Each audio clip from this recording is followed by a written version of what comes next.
Olha a gente de volta aí, desta vez com um campeão, um cara nota 10, um cara que pensa muito o esporte, que é o Rogério Minotoro, que está aqui com a gente.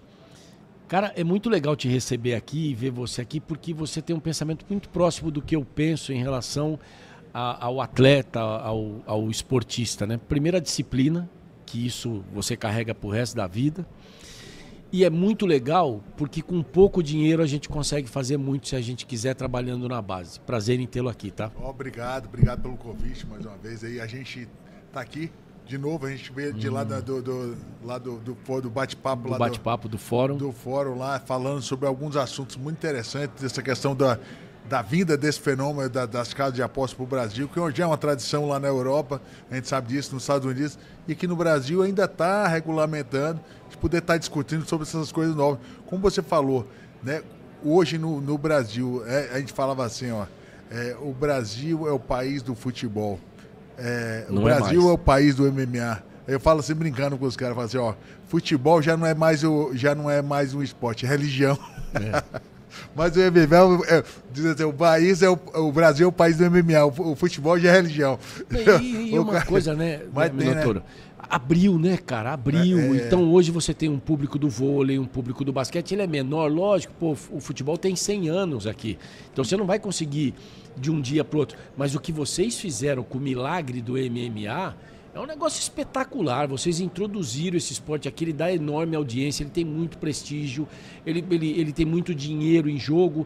Tudo isso porque vocês começaram a plantar uma semente. Tem que plantar essa semente, né? Deixa eu te contar uma história aqui. Mais ou menos em 1990, 91, 92, eu viciado em luta, né? Fazia Muay Thai, kickboxer e tal.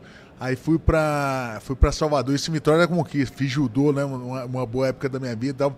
E chegou lá em Salvador, no interior da Bahia, fui pra Salvador, conheci o Luiz Dória, o cara do boxe. Hoje é pra mim um dos grandes nomes do boxe mundial. O cara fez 2 campeões olímpicos, né? O Robson Conceição e o Ebert.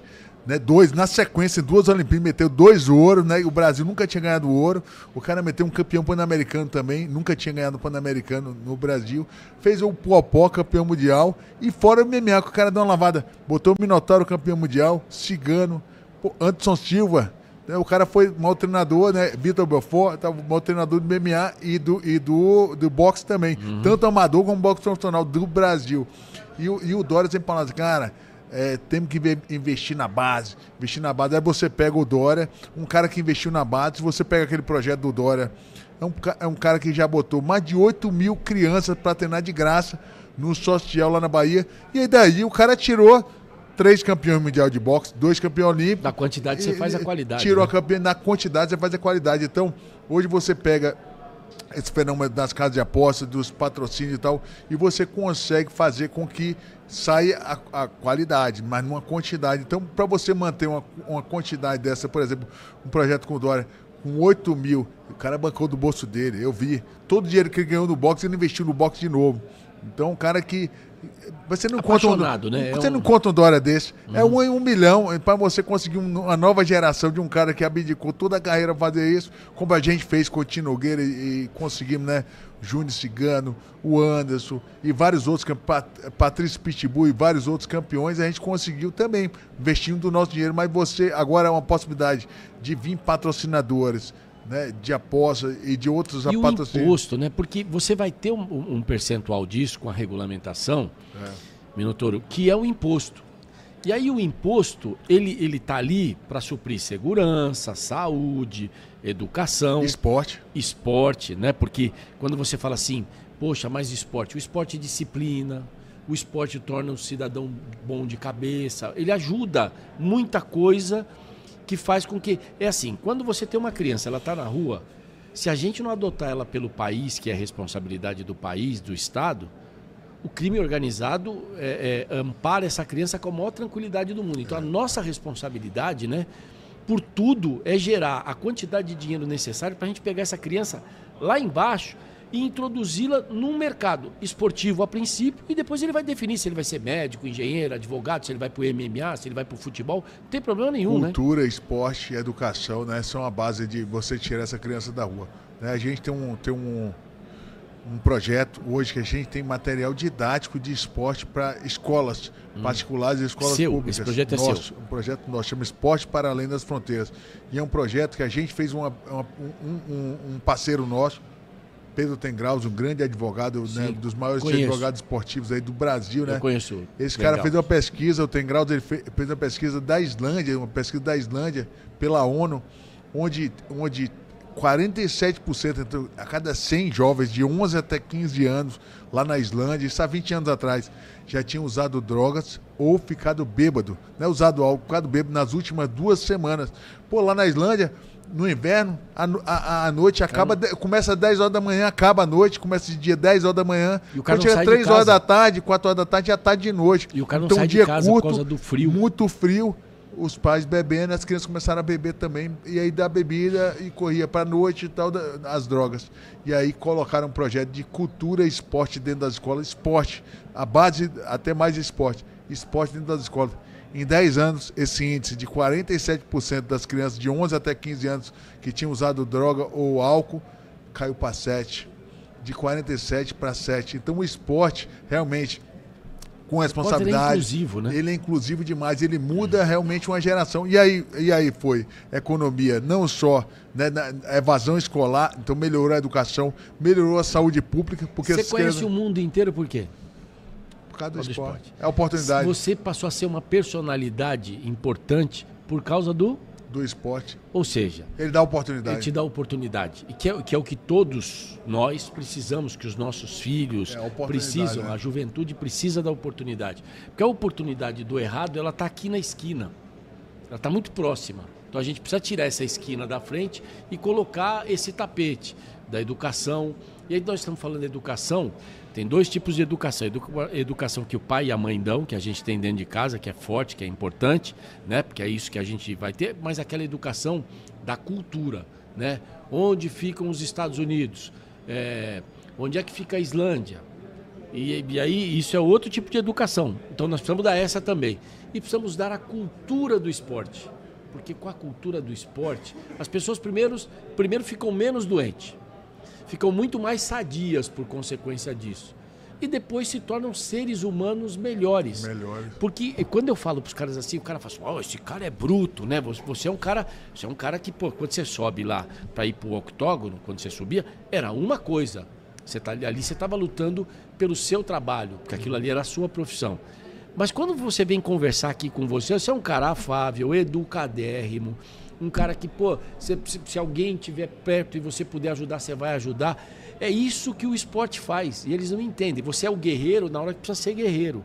Mas no resto, você é um instrumento daquilo que você aprendeu, inclusive dentro do octógono no esporte. É esse tipo de ser humano que a gente precisa, né?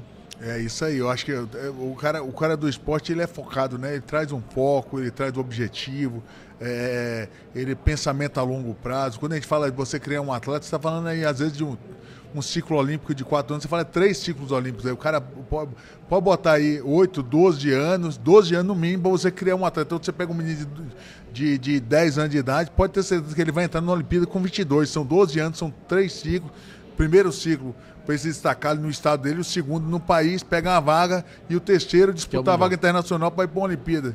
Então é longo prazo. Para você manter esse menino 12 anos tendo a longo prazo, com dinheiro curto, precisa de muito foco. E aí é isso que o esporte desenvolve, né? Até ele conseguir reconhecimento, ganhar dinheiro e tal, são 12 anos reconhecimento. Então o esporte ele desenvolve muito isso aí, né?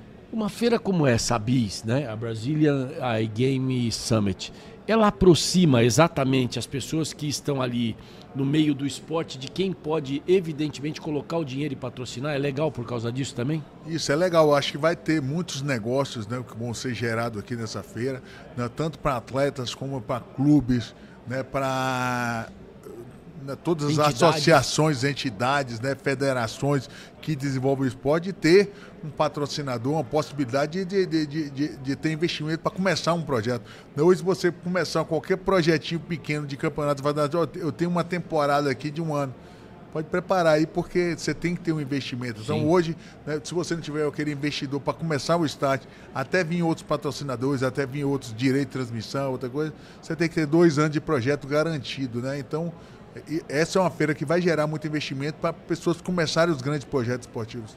E eu só quero te parabenizar mesmo, porque você foi uma semente plantada, você, seu irmão, os amigos de vocês. Vocês começaram um negócio lá atrás que parecia assim, esses caras vieram para brigar, e vocês brigaram por algo muito mais importante. Eu vou até falar um negócio para você. Quando eu comecei, né, lá 16, 17 anos, quando eu comecei no esporte e tal, conhecemos o Dora e tal, e aí começamos, vamos ser lutador. Eu cheguei em casa, meu pai é contador, né, de carreira, tem um grande escritório de contabilidade, meu irmão é advogado, tributarista, e eu já pensava assim, pô, você é advogado, tributarista, parceiro dele no escritório e tal.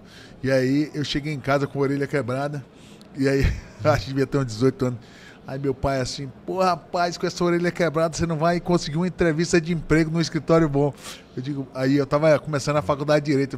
Pai, deixa eu te falar um negócio, já tô empregado, vou lutar no UFC. Foi essa a notícia que você deu. No UFC, meu pai, porra, você vai largar a faculdade, meu. Aí o Royce Gracie levantou um cheque lá de $50 mil, na época, 50 mil.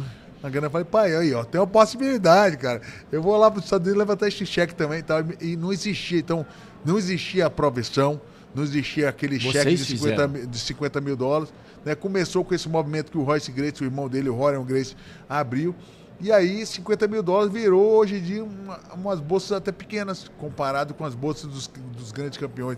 Então, começou aquele movimento e os atletas brasileiros foram lá e potencializaram. Depois foi os grandes campeonatos do Japão, entraram grandes, né, patrocinadores, e aquele negócio que era um sonho conseguiu virar realidade. Mas eu me lembro que todo mundo zombava. Que lutador, cara. Vai ser professor de luta. Tá? Hoje em dia, um professor de luta vive do esporte. Um bom professor, um bom dignidade. Atleta vive do esporte. Não precisa nem ser só do MMA. No jiu-jitsu, tem campeonatos aí que eles pagam 5 mil, 10 mil dólares por premiação. Um grande seminário de um atleta desse, 10 mil dólares de um grande atleta de jiu-jitsu. Então, tem possibilidade do cara viver do MMA, do jiu-jitsu, do boxe, do Muay Thai, né? O esporte está crescendo. Então, você vê como mudou o negócio. E o que as pessoas não sabem, né?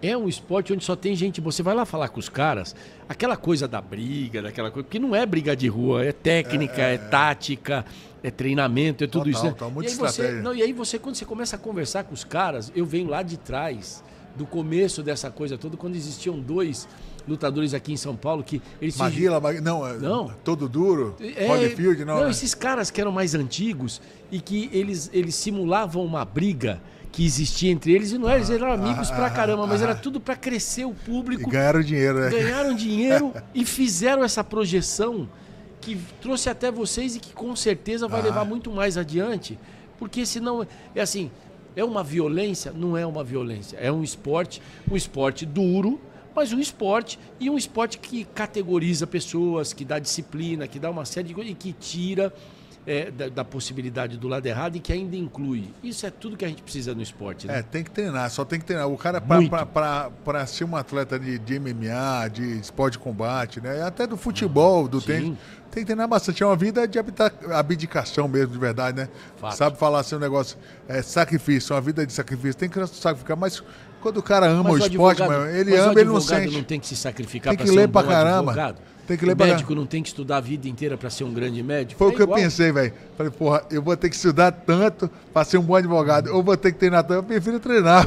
E ainda tá mantendo a forma. Fazer o que eu amo. Rogerião, obrigado mesmo, de coração. Meu. Parabéns pelo que você faz no esporte, de buscar, você tem uma fundação, né? Instituto Irmão Nogueira, hoje em dia, a gente desenvolve projetos sociais, desenvolve esse material lá na Bahia. De esporte paralelo. Não, é no Rio. É no Rio? Mas temos projetos na Bahia também, Maceió, Mato Grosso, né? Todo o Brasil. O projeto hoje da gente cresceu, o esporte para dentro da fronteira. Hoje a gente trabalha tanto com núcleos fora da escola, como núcleos dentro da escola também, contra tudo escolar, na educação física escolar. Desenvolve projetos esportivos aí de todo jeito, no meio da educação também. Legal. Torço muito para que dê certo, para que vocês continuem fazendo, porque a indústria do esporte é uma indústria grande, gigante e que ela trabalha pela inclusão. Grande abraço para você. Valeu, meu amigo. Voltamos depois. Daqui a pouco tem mais.